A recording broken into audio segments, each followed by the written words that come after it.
আসসালামু আলাইকুম ওয়া রাহমাতুল্লাহি ওয়া বারাকাতুহু। হামদুলিল্লাহ ওয়া সলাতু ওয়াসসালামু আলা রাসূলিল্লাহ, আম্মা বা'দ। আজকের এই জাতীয় সেমিনারের মূল প্রবন্ধ লিখেছেন লেখক, গবেষক, কবি শেখ মুসা আল হাফিজ। তিনি আজকের এই জাতীয় সেমিনারের একজন গুরুত্বপূর্ণ মেহমান হিসাবে দাওয়াতপ্রাপ্তদের মধ্যে থেকে ছিলেন, কিন্তু পূর্ব নির্ধারিত প্রোগ্রামের কারণে তিনি সময় দিতে পারেননি বিধায় দুঃখ প্রকাশ করেছেন এবং প্রবন্ধ লিখে তিনি পাঠিয়েছেন। প্রবন্ধ পাঠ করছি। প্রবন্ধের শিরোনাম দেওয়া হয়েছে ফিলিস্তিনি ইহুদিবাদী কলোনি, মানবতা বনাম পশুত্বের সংঘাত। যেহেতু এটা দীর্ঘ একটি প্রবন্ধ, A4 সাইজ কাগজের 12 পৃষ্ঠা 14 ফন্টে, তার মানে অনেক দীর্ঘ, আকার বোঝানোর জন্যই বলছি। তো পুরোটা পাঠ করা সম্ভবপর নাও হতে পারে। আমি ধারাবাহিক পড়ব, সময় সংকুলান না হলে আমি শেষের দিকে করণীয় সম্পর্কে বর্ণনা আছে, করণীয় বলে আমি ইতি টেনে দেবো ইনশাল্লাহ। আর আমরা যারা সম্মানিত অতিথিরা আছেন তাদের জন্য আমরা এটা ফটোকপি করে প্রত্যেকের হাতে আমরা দিয়ে দেওয়ার চেষ্টা করবো ইনশাল্লাহ। ফটোকপির কাজ চলমান আছে। ফিলিস্তিন বনাম ইসরায়েলের যুদ্ধকে মানবতা বনাম পশুত্বের সংঘাত বলে আখ্যা দিয়েছেন জায়ানবাদ। জায়ানবাদী আন্দোলনের প্রতিষ্ঠাতা অস্ট্রো-হাঙ্গেরিয়ান থিওডর হার্টজল 1896 সালে ফিলিস্তিনে ইহুদি বসতি স্থাপনকারীদের উপনিবেশের একটা ব্যাখ্যা দিয়েছিলেন। তিনি বলেছিলেন, এই উপনিবেশ হবে বর্বরদের বিপরীতে সভ্য সমাজের একটা ঘাঁটি। জায়নিস্ট অর্গানাইজেশনের প্রধান হাইম ওয়েজম্যান এসেছিলেন বেলারুশ থেকে। 1936 সালে তিনি ফিলিস্তিনিদের ধ্বংসবাদী শক্তি মরুবাহিনী বলে অবহিত করেছিলেন। তার ভাষায় ইহুদি উপনিবেশকরা ছিল সভ্যতা ও সৃষ্টিকামী। ওয়াইজম্যান পরে ইসরায়েলের প্রথম প্রেসিডেন্ট হয়েছিলেন। জায়নবাদীদের ফিলিস্তিন দখল প্রসঙ্গে তিনি বলেছিলেন, এটা মরুবাহিনীর বিরুদ্ধে সভ্য জাতির পুরনো যুদ্ধ, আমাদের কেউ থামাতে পারবে না। সবশেষ গত অক্টোবর থেকে ডিসেম্বর জুড়ে ফিলিস্তিনে চলমান ইসরায়েলি বর্বরতাকে অন্ধকারের বিরুদ্ধে আলোর যুদ্ধ, পশুত্বের বিরুদ্ধে মানবিকতার যুদ্ধ বলে আখ্যায়িত করেছেন বেনিয়ামিন নেতানিয়াহু। ভালো কথা, কিন্তু এই সংঘাতে কারা পশুত্বের ধারক আর কারা মানবতার নিপীড়িত প্রতিনিধি, ব্যাপারটি খোলাসা করবে ফিলিস্তিনি ইসরায়েলি কলোনি গঠনের ইতিহাস। একটু সেদিকে তাকানো যাক। সুদূর অতীতে হযরত মুসা আলাইহিস সালাম ইহুদিদেরকে মিশর থেকে সিনাই উপত্যকা হয়ে কেনান বা ফিলিস্তিনে আনেন খ্রিস্টপূর্ব আনুমানিক 1400 সালে। সেখানে আগ থেকে বসবাস করত ভূমিপুত্র কেনানীরা। তবে সেখানে প্রবেশ করে ইহুদিরা বেশি দিন টিকতে পারেনি। 2000 বছরের বেশি আগে 70 খ্রিস্টাব্দে রোমানরা বহিরাগত ইহুদিদেরকে ফিলিস্তিন থেকে একেবারে তাড়িয়ে দেয়। তারপর থেকে তারা ইউরোপের নানা অঞ্চলে বসবাস করতে লাগে। 1880 সাল, তখন ইহুদিরা বেশি ছিল রাশিয়া, জার্মানি ও পোল্যান্ডে। পুরো ইউরোপের রাষ্ট্রগুলোতে তারা ছড়িয়ে ছিটিয়ে ছিল। সব রাষ্ট্রে কম বেশি তারা নির্যাতিত হতো। তখন পৃথিবীতে সুপার পাওয়ার ছিল ব্রিটেন ও ওসমানী সালতানাত। নির্যাতিত ইহুদিরা এই দুই রাষ্ট্রে পালিয়ে আসতে থাকে। ব্রিটেন শরণার্থীদের আশ্রয় দিতে না চাইলে সবাই একযোগে তুর্কি অঞ্চলে আসতে থাকে। তুর্কি সালতানাত তখন ছিল বিশাল। ইহুদি শরণার্থীরা বিচ্ছিন্নভাবে তুর্কি সালতানাতে প্রবেশ করে এবং যার যেখানে সুবিধা সেখানে বসবাস করতে থাকে। 1896 সাল, ইহুদিদের এই দুরবস্থা নিয়ে তাদের মধ্যে থাকা পণ্ডিতেরা কাজ শুরু করে। অনেকে কাজ করেন, তবে এর মধ্যে অগ্রগণ্য ছিলেন থিওডর হার্টজেল। 1896 সালে প্রকাশিত তার পুস্তিকা ডের জুডেনস্টারে তিনি 20 শতাব্দীতে একটি ভবিষ্যৎ স্বতন্ত্র ইহুদি রাষ্ট্র কায়েমের স্বপ্ন দেখেন এবং এর জন্য তিনি স্থান নির্ধারণ করেন জেরুজালেমকে কেন্দ্র করে ফিলিস্তিনকে। তার এই পুস্তকে ইহুদিদের মধ্যে ব্যাপক সাড়া ফেলে। তবে কিছু ইহুদি এর বিরোধিতা করে। তাদের ধর্মীয় বিবেচনায় তাদের রাষ্ট্র গঠন তাদের ধ্বংসের কারণ হবে। এই গ্রুপ ছোট হলেও তারা এখনো বিদ্যমান এবং বর্তমান ফিলিস্তিনেও তারা বিদ্যমান আছে। 1897 সাল, সব বাধা উপেক্ষা করে হার্টজেল তার পরিকল্পনা বাস্তবায়নে একনিষ্ঠ ছিল। 1897 সাল সর্বপ্রথম বৈশ্বিক ইহুদি সমাবেশ হয় সুইজারল্যান্ডের বাসেলসে এবং তার ধারণা সবার মাঝে ছড়াতে থাকে ব্যাপকভাবে। তার এই রাষ্ট্রের পরিকল্পনা জায়ানবাদ নামেই সর্বশেষ পরিচিতি লাভ করে। জায়ানবাদ, হিব্রু ভাষায় জায়ান হচ্ছে জেরুজালেমের একটি পাহাড়ের নাম, যা জেরুজালেম শহরের প্রতিনিধিত্ব করে। শুরুতে শুধু ইহুদিরাই জায়ানবাদী থাকলেও এখন যারা ইহুদি রাষ্ট্রের পক্ষে অবস্থান করে তারা সবাই জায়ানবাদী হিসাবে পরিচিত।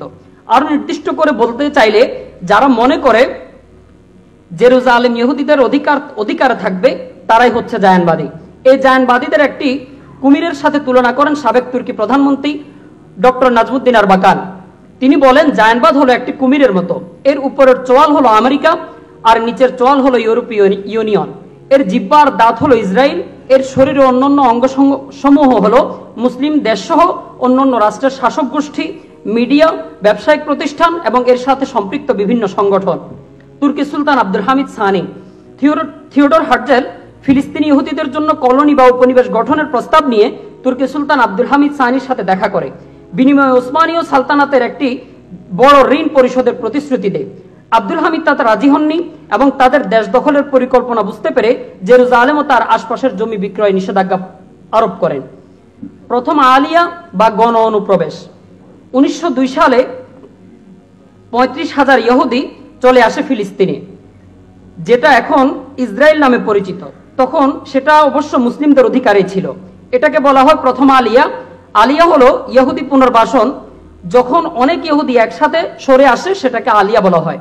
তখন মুসলিম প্রধান ফিলিস্তিনে দেখা গেল জেরুজালেমের সিংহবাগই দখল করে নিচ্ছে বহিরাগত ইহুদিরা। ব্যারন রথচাইল্ড 1904 সালে হার্জেলের মৃত্যুর পর জায়ানবাদকে নেতৃত্ব দেন ইহুদি ধনকুবের ও ব্যাংক ব্যবস্থার প্রবর্তক ব্যারন রথচাইল্ড। এই পরিবার দুনিয়া জুড়ে ব্যাপক প্রভাব তৈরি করে, বিশেষত ব্রিটেন, জার্মানি সহ অন্যান্য ইউরোপীয় দেশে এবং আমেরিকায় তাদের প্রতিপত্তি নীতি নির্ধারক শক্তিতে পরিণত হয়। আরব জাতীয়তাবাদ। এদিকে ওসমানীয় সালতানাত ভাঙতে মরিয়া ছিল ব্রিটেন। মুসলিমদের ঐক্য নষ্ট করে তারা সালতানাতের বিরুদ্ধে আরব জাতীয়তাবাদকে জাগ্রত করে। তাদেরকে বোঝানো হয় অনারব, তারা তুর্কি ছোট জাত, তাদের অধিকার নেই আরব মুসলিমদের নেতৃত্ব দেওয়ার। আরবদের কাছেই নবী এসেছে, তাই আরবরাই মহান, নেতৃত্বের হকদারও তারা। আরব নেতাদের মুসলিম বিশ্বের শাসক বানিয়ে দেওয়ার প্রতিশ্রুতি দিয়েছিলেন ব্রিটেন। রিভাল চুক্তি। ওসমানীয় ভূমি দখলের পর ভাগ বাটোয়ারা করার জন্য ফ্রান্স ও রাশিয়ার সাথে রিভাল চুক্তি করে ব্রিটেন। বেলফোর ঘোষণা।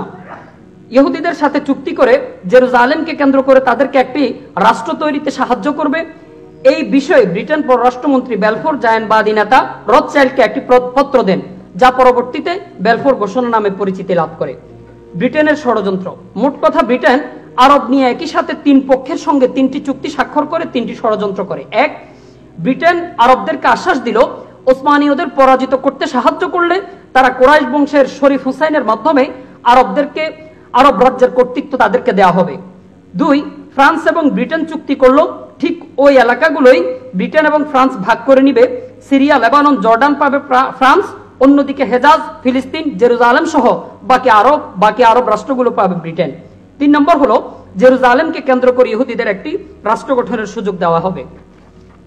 প্রথম বিশ্বযুদ্ধে ফিলিস্তিনের আরব জাতীয়তাবাদী মুসলিমরা ব্রিটেনকে সাপোর্ট করে। তাদের সহায়তায় ব্রিটেন ও ফ্রান্স সহজে মধ্যপ্রাচ্য দখল করে। ওসমানীয় সৈন্যরা পরাজিত হয়ে চলে আসে। অন্যদিকে ইহুদিরা চুক্তি অনুযায়ী ব্রিটেনকে প্রযুক্তিগত, আর্থিক ও গোয়েন্দা দিয়ে সহযোগিতা করে। প্রসঙ্গত বলে রাখা ভালো, ওসমানীয় সরকারের একটি উল্লেখযোগ্য অংশ ইহুদি গুরুত্বপূর্ণ পদে কর্মরত ছিল।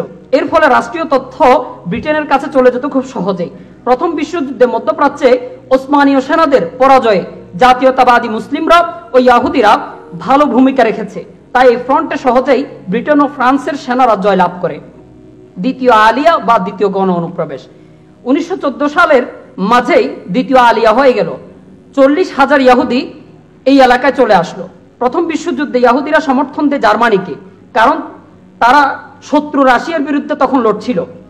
খুবই আশ্চর্যজনক ব্যাপার হলো পরবর্তী বিশ্বযুদ্ধে দেখা গেল এই জার্মানি ইহুদিদেরকে একদম নিশ্চিহ্ন করতে নেমে পড়েছে। 1917 সাল থেকে 1948 সাল পর্যন্ত ফিলিস্তিনের ভূমি ব্রিটিশদের নিয়ন্ত্রণে ছিল। ইহুদিদের কাছে ব্রিটেন প্রতিশ্রুতি দিয়েছিল যে ফিলিস্তিনের জমিতে তাদের জন্য একটি রাষ্ট্র গঠনের সুযোগ করে দিবে তারা। সেজন্য ইহুদিরা কাজ করতে থাকে। সারা বিশ্ব থেকে চাঁদা তুলে ইহুদিরা ফিলিস্তিনের গরিব মুসলিমদের কাছ থেকে জমি ক্রয় করা শুরু করে। কিছু ক্ষেত্রে জোর করেও দখল নিতে থাকে। সারা পৃথিবী থেকে উদ্বাস্ত ইহুদিদেরকে ফিলিস্তিনে আনা হয় এবং তাদের পুনর্বাসন করা হয়। আমিন আল হুসাইনি একজন ব্যক্তি, ফিলিস্তিনি জনগণের হৃদয়ে বিপ্লবী চেতনা জাগিয়ে তোলার চেষ্টা করেন আমিন আল হুসাইনি। 1920 সালের এপ্রিল মাসে তিনি তার একদল বন্ধুর সহায়তায় বায়ারিক বিপ্লবের মাধ্যমে ইহুদিদের আগ্রাসনের বিরুদ্ধে সর্বপ্রথম বিদ্রোহের সূচনা করেন। ইহুদিদের এক অনুষ্ঠানের দিনে পতাকা নিয়ে বেরিয়ে পড়েন ফিলিস্তিনি জনগণ।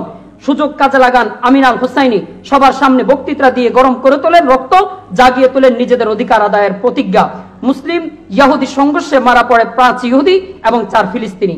পাশাপাশি কয়েকজন ব্রিটিশ সেনাও উভয় পক্ষের অধিক লোক আহত হয়। তৃতীয় আলিয়া বা তৃতীয় গণ অনুপ্রবেশ 1923 সালের মাঝে তৃতীয় আলিয়া হয় এবং আরো 40,000 ইহুদি ফিলিস্তিনে চলে আসে। বুরাক দেয়াল 1928 সালে জুইশ ন্যাশনাল কাউন্সিল গঠিত হয় ফিলিস্তিনে। ইহুদিরা বুরাক প্রাচীরে নিয়মিত যাতায়াত তো করতই, কিন্তু এবার তল্পি তল্পা নিয়ে চলে এলো সেখানে। 1928 সালে বুরাক প্রাচীর তাদের ধর্মের জন্য বিশেষ দেয়াল বলে তারা দাবি করে বসলো। ক্ষোভে ফুঁসে উঠল ফিলিস্তিনি জনতা। তাদেরকে প্রাচীরের কাছে আসার অনুমতি দেয়া মানে তো তাদের কাছে হেরে যাওয়া। কুদস শহরের মুফতি আমিন আল হুসাইনি ব্রিটিশ সরকারের কাছে লিখে পাঠান ইহুদিরা যেন তাদের এই অহেতুক এবং লোভাতুর দাবি থেকে ফিরে আসে। শুধু এতটুকুই নয়, তিনি বিশাল এক ইসলামী সম্মেলনের আয়োজন করলেন। সম্মেলনে তুলে ধরলেন বিভিন্ন দফা। তার মধ্যে অন্যতম একটি দফা হলো ইহুদিরা যে এতদিন বুরাক প্রাচীরের কাছে আসতে পেরেছে এটা মুসলমানদের একটা অনুগ্রহ। এই জায়গাটি সম্পূর্ণ ইসলামিক দান। ব্রিটিশরা প্রলোভন দেখিয়ে 50 মিলিয়ন টাকা ঘুষ দিয়ে আমিন আল হুসাইনিকে দমাতে চাইল, তৎকালেই পারল না। তিনি ফিরিয়ে দিলেন তাদের লালসার হাতছানি। ইহুদি ষড়যন্ত্র ও ব্রিটিশদের অসাধু পদক্ষেপের বিরুদ্ধে ব্যক্ত করলেন লড়াই চালিয়ে যাওয়ার প্রত্যয়। ইহুদিদের বুরাক প্রাচীর দখলের বারংবার প্রচেষ্টা 1929 সালে সংঘাতের জন্ম দেয়। এই সংঘর্ষে 10 জন মারা যায় এবং উভয় পক্ষ থেকে আহত হয় আরো কয়েকজন। এখানে ইহুদিদের সহায়তায় আবার নাক গলায় ব্রিটিশরা 10 জন ফিলিস্তিনিকে গ্রেফতার করা হয়। তাদের মধ্যে 3 জনকে অন্যায়ভাবে মৃত্যুদণ্ড প্রদান করে। ইহুদি এবং জায়নিস্টদের আগ্রাসন এখানে থেমে থাকে না, আরো এগিয়ে যায়। তো চতুর্থ আলিয়া আর 1929 সালের মাঝে চতুর্থ আলিয়া হয়, যখন আরো 82,000 ইহুদি চলে আসে ফিলিস্তিনে। খরচাপাতিতে সাহায্য করত জুইশ ন্যাশনাল ফান্ড, বিদেশি জায়নিস্টরা এতে সাহায্য করত। ইজ্জুদ্দিন আল কাসাম আমাদের কাছে পরিচিত নাম। সিরিয়া থেকে আসা উসমানী সেনা কমান্ডার ইজ্জুদ্দিন আল কাসাম ব্রিটেন ও ইহুদিদের আগ্রাসনের বিরুদ্ধে সামাজিক আন্দোলন ও পরে সশস্ত্র আন্দোলন করেন। সাধারণ ফিলিস্তিনি নেতারা জায়নবাদী বসতি স্থাপনকারীদের বিরুদ্ধে আন্দোলন করলেও ব্রিটিশ কর্তৃপক্ষের সাথে সংঘর্ষ এড়িয়ে চলতেন। কিন্তু আল কাসাম উভয়ের বিরুদ্ধে লড়াইকে গুরুত্বপূর্ণ মনে করতেন। অধিকাংশ ফিলিস্তিনি নেতা ধর্মনিরপেক্ষতা ও জায়নবাদের সমর্থক হলেও আল কাসাম ফিলিস্তিনের সংঘাতকে ধর্মীয় সংঘাত হিসেবে দেখতেন। ফিলিস্তিনে ব্রিটিশ শাসন এবং জায়নবাদের আধিপত্য উৎখাতের জন্য আল কাসাম নৈতিক, রাজনৈতিক ও সামরিক জেহাদের পক্ষে ছিলেন। তিনি মুসলমানদের জমি বিক্রয়ের ব্যাপারেও সতর্ক করলেন। এরপর আল কাসাম সম্পর্কে এখানে বেশ কয়েকটি তার পরিচয় এবং তার কর্মতৎপরতা সম্পর্কে কথা বলা হয়েছে, সেগুলো আমি এড়িয়ে যাচ্ছি। আমিন আল হুসাইনের ফতোয়া। ফিলিস্তিনে 1931 থেকে 1936 সাল পর্যন্ত ব্রিটিশরা তাদের ব্যাপক আবাসনের অনুমতি দেয়। লেবানন, সিরিয়ার মতো বাইরের দেশে বাস করা ফিলিস্তিনি ভূমালিকদের থেকে ভূমি কেনার মাধ্যমে জায়নিস্টদের এই আগ্রাসন গতি পায়। এই গতি রুখতে উঠে দাঁড়ান আমিন আল হুসাইনি।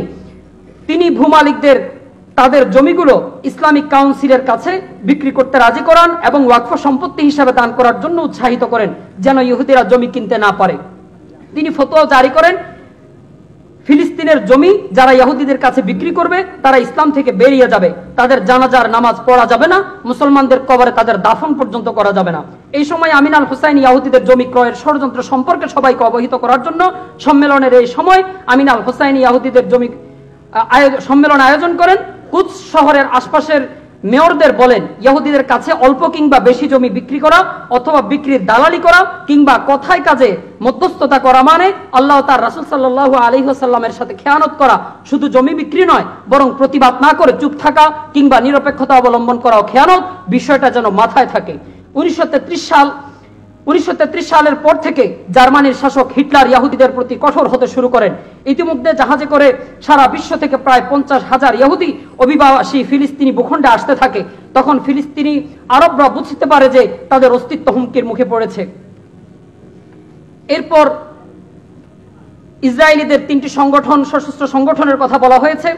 তারপর বিভিন্ন লড়াই, ছোট ছোট লড়াই থেকে কিভাবে এটা বৃহত্তর লড়াইয়ে রূপ নেয়। এরপর ইসরায়েলিদেরকে কখন তাদের সেখানে রাষ্ট্র গঠনের অনুমতি দেওয়া হয়, কিভাবে তারা রাষ্ট্র গঠন করে, রাষ্ট্র গঠনের পর পর্যায়ক্রমে পিএলও এবং পরবর্তীতে হামাস কিভাবে প্রতিষ্ঠা লাভ করে, পিএলও কি ধরনের মনস্তত্ত্ব নিয়ে ফিলিস্তিনে কাজ করছে এবং হামাস কি ধরনের মনস্তত্ত্ব নিয়ে কাজ করছে, সে সমস্ত বিষয়ে এখানে দীর্ঘ আলাপ করা হয়েছে। এরপর ইন্তিফাদা সম্পর্কে, অসলো চুক্তি সম্পর্কে আলোচনা করা হয়েছে। সবগুলো বিষয়ে আমাদের এই লিখিত প্রবন্ধে শেখ মুসা আল হাফিজ তিনি লিখেছেন। সর্বশেষ মুসলিমদের করণীয় সম্পর্কে কয়েকটি বিষয়ে ইঙ্গিত দেওয়া হয়েছে। সর্বপ্রথম উম্মাহ ভিত্তিক ইত্তেহাদ, এরপর ফিলিস্তিনের চূড়ান্ত স্বাধীনতা ও পুনর্গঠনের জন্য আর্থিক, সামরিক ও রাজনৈতিক সহায়তা জোরদার করা, এরপর সম্মিলিত মুসলিম সেনাবাহিনী গঠন করা এবং দেশে দেশে আকসার মুক্তির জন্য দক্ষ, প্রশিক্ষিত ও নিবেদিত জনবলকে সংগঠিত করা, এরপর মজবুত ইমানের সাথে শিক্ষা, প্রযুক্তি, সামরিক ও উন্নত কৌশল বুদ্ধিবৃত্তির সমন্বয়ে এগিয়ে যাওয়া, এরপর ইহুদিবাদী প্রতিষ্ঠান ও পণ্যসমূহ স্থায়ীভাবে বয়কট করা এবং পুঁজিবাদী ও ইহুদি নিয়ন্ত্রিত অর্থব্যবস্থা থেকে মুক্তির জন্য কাজ করা, দুনিয়াব্যাপী উপনিবেশ, বর্বরতা ও গণহত্যা বিরোধী গণমতকে সংগঠিত করা, এরপর পশ্চিমাদের সেবাদার সরকার ও রাজবংশদের হাত থেকে মুক্তির সংগ্রাম, এরপর হলো নলেজ প্রজেক্ট ফর আল আকসাকে বিস্তৃত করা। এভাবে করে অনেকগুলো তিনি করণীয় প্রস্তাবনা করেছেন। শেষ কথা হলো, ইসরায়েলি রাষ্ট্র গঠনের প্রতিটি ধাপ এবং রাষ্ট্র প্রতিষ্ঠার মুহূর্ত থেকে আজ অবধি গণহত্যা, উচ্ছেদ, ভূমি দখল ও বর্বরতার সীমাহীন প্রদর্শনী চলমান। নারী শিশু হত্যা, জাতিগত নিধন, মানবতা ও মানবাধিকার লঙ্ঘন, দলন ইসরায়েলের রুটিন কর্মসূচিতে পরিণত হয়েছে, যা কেবল মানব জাতির ইতিহাসকে কলঙ্কিত করছে তা নয়, বরং ন্যায়, সত্য, মূল্যবোধ ও আইন আদালতের সকল নীতিকে বিধ্বস্ত করেছে প্রতিনিয়ত। এই প্রেক্ষাপটে বন্দী, নিপীড়িত, দেশ ও গৃহহারা এবং উন্মুক্ত কারাগারে বন্দী ফিলিস্তিনের মানুষের স্বাধীনতা এবং বাইতুল মাকদিসের পবিত্রতার পুনরুদ্ধার হচ্ছে বিশ্ব বিবেকের দাবি, ইমানের দাবি। ওয়া আখির দাওয়ানা আলহামদুলিল্লাহি রাব্বিল আলামিন।